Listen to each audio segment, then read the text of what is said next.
സേനാപതി വേണു, താങ്കളിലേക്ക് തന്നെയാണ് വരുന്നത്. താങ്കൾ അഡ്വക്കേറ്റ് എന്നൊക്കെ ഞാൻ തുടക്കത്തിൽ പറയാൻ ശ്രമിച്ചു എന്നുള്ളത് ക്ഷമിക്കുക, അഡ്വക്കേറ്റ് അല്ല എന്നാണ് എനിക്ക് തോന്നുന്നത്. എന്നാലും കോൺഗ്രസിൻ്റെ അഡ്വക്കേറ്റ് എന്നുള്ള നിലയ്ക്ക് ഞാൻ താങ്കളോട് ഒരു പ്രധാനപ്പെട്ട ചോദ്യം ചോദിക്കുന്നത്, കോൺഗ്രസ് റിട്ടേൺ ഫയൽ ചെയ്യാത്തത് കൊണ്ടാണ് ഇപ്പോൾ പ്രശ്നമുണ്ടായിരിക്കുന്നത് എന്നാണ്. നികുതി ഭീകരത എന്ന് പറയുന്നതിലേക്ക് പോയത് എന്തുകൊണ്ടാണ്?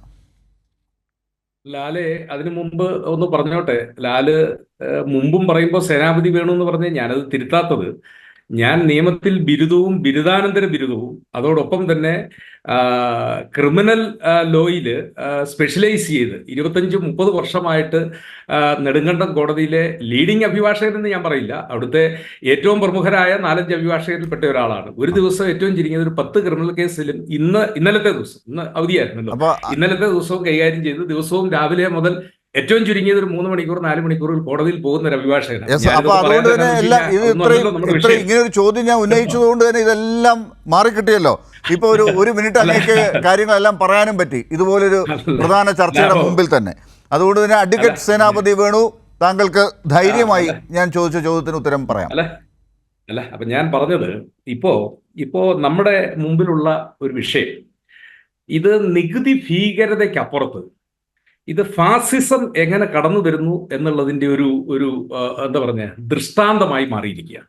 ഇപ്പൊ ഞങ്ങളുടെ പേരിലുള്ള ആരോപണം, കോൺഗ്രസ് പാർട്ടി ഇൻകം ടാക്സ് അടച്ചിട്ടില്ല. ഇപ്പൊ നമുക്കറിയാം, ഇൻകം ടാക്സിന്റെ section 13A subject to correction, അതാണ് രാഷ്ട്രീയ പാർട്ടികൾ അവരുടെ നികുതി കൊടുക്കുന്നതിന് വേണ്ടിയുള്ള എന്താ പറഞ്ഞ അതിന്റെ പ്രൊവിഷൻ അല്ലെങ്കിൽ സെക്ഷൻ.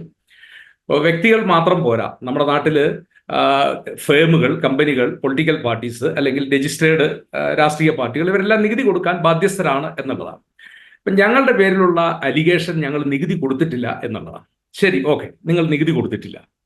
ആ നികുതി കൊടുത്തില്ല എന്നുള്ളതിന് നമ്മുടെ നാട്ടിലൊരു സാമാന്യ നീതിയും സാമാന്യ യുക്തിയും വരുന്ന ഒരു കാര്യമുണ്ടല്ലോ. അതായത് നിങ്ങൾ നികുതി കൊടുത്തില്ല, നിങ്ങൾക്ക് നോട്ടീസ് നൽകുന്നു, ആ നോട്ടീസിന് പ്രകാരം നിങ്ങളുടെ തുടർ നടപടികൾ അത് സ്വീകരിച്ചതിന് ശേഷം ഏറ്റവും അവസാനം അങ്ങനെയാണല്ലോ ഒരു നടപടി എടുക്കുന്നത്. അതുകൊണ്ടാണല്ലോ നമ്മുടെ നാട്ടിൽ നിയമത്തിൽ പറയുന്ന ഒരു വാക്കുണ്ടല്ലോ, നാച്ചുറൽ ജസ്റ്റിസ്, ഒരു സ്വാഭാവിക നീതി ഞങ്ങൾക്ക് കിട്ടുന്നു. ഇവിടെ ഞങ്ങൾ നികുതി കൊടുത്തില്ല എന്ന് പറഞ്ഞ കാരണത്താൽ ഞങ്ങളുടെ 11 അക്കൗണ്ടുകൾ, 1-2 അത് AICCയുടെ അക്കൗണ്ടുകൾ, ഇന്ത്യൻ യൂത്ത് കോൺഗ്രസിന്റെ അക്കൗണ്ട്, NSUവിന്റെ അക്കൗണ്ട് പോലും മരവിപ്പിച്ചു എന്നുള്ളതാണ്. ഈ മരവിപ്പിച്ചത് നിൽക്കട്ടെ, ഞങ്ങളോട് പറഞ്ഞിരിക്കുന്നത് നിങ്ങൾ 135 കോടി രൂപ പിഴ അടയ്ക്കാനാണ്. ഓക്കെ, അത് സമ്മതിക്കുന്നു. ഞങ്ങളുടെ 270 കോടി രൂപയാണ് ഇവർ ഫ്രീസ് ചെയ്തിരിക്കുന്നത്. എന്താണ് ഇതിന്റെ ഒരു മാനദണ്ഡം? അതാ ഞങ്ങൾക്ക് അറിയത്തില്ലാത്തത്. 270 കോടി രൂപയാണ് ഇവരുടെ അക്കൗണ്ടാണ് ഫ്രീസ് ചെയ്തിരിക്കുന്നത്. ഇനി അത് നിൽക്കട്ടെ, ഇപ്പോ വീണ്ടും ഞങ്ങൾക്ക് നോട്ടീസ് വന്നിരിക്കുകയാണ്. ലാൽ ഇവിടെ ആമുഖമായി സൂചിപ്പിച്ചതുപോലെ 1820 കോടി രൂപ ഞങ്ങൾ നികുതി അടയ്ക്കണം എന്നുള്ളതാണ്.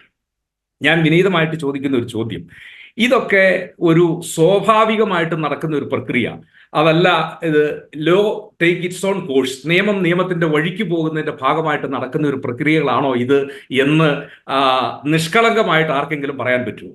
ഒട്ടും പറയാൻ പറ്റത്തില്ല. ഇവിടെ പ്രശ്നം എന്താണ്? ഇവിടെ 400 സീറ്റ് എന്ന് പ്രഖ്യാപിച്ചവര് 370, ആർട്ടിക്കിൾ 370 എടുത്തു കളഞ്ഞവർ ഞങ്ങൾക്ക് 370 വേണം എന്ന് പ്രഖ്യാപിച്ചവര് അവസാനം കണക്കുകൂട്ടി വന്നപ്പോൾ 200ലേക്ക് അപ്പുറത്തേക്ക് പോകുന്ന സ്ഥിതിവിശേഷം ഇല്ല എന്ന് കണ്ടുകൊണ്ട് പിന്നെ ശകുനിയുടെ തന്ത്രം, അതായത് നേരിട്ട് കളികളിൽ ജയിക്കാൻ പറ്റത്തില്ല എങ്കിൽ പിന്നെ നമ്മൾ കൃത്രിമ മാർഗങ്ങൾ ഉപയോഗിക്കാം. ഞങ്ങളുടെ ഹൈറേഞ്ചിൽ പണ്ട് സംഭവിച്ച ഒരു സെക്കൻഡ് കൂടി പറയാം. ഞങ്ങളുടെ നാട്ടിൽ ഈ വോളിബോൾ കളി ഭയങ്കര വാശിയോടുകൂടി, ഒരു സിനിമ പോലും അതിനെക്കുറിച്ച് ഇറങ്ങിയിട്ടുണ്ടോ, ഭയങ്കര വാശിയോടുകൂടി. അപ്പോൾ ഒരു ടീമിന് ജയിച്ചേ മതിയാവൂ എന്നുള്ള ഒരു പ്രസ്റ്റീജ് പ്രശ്നമാണ്. അതിനവർ ചെയ്തൊരു മാർഗം എന്താണെന്നറിയോ?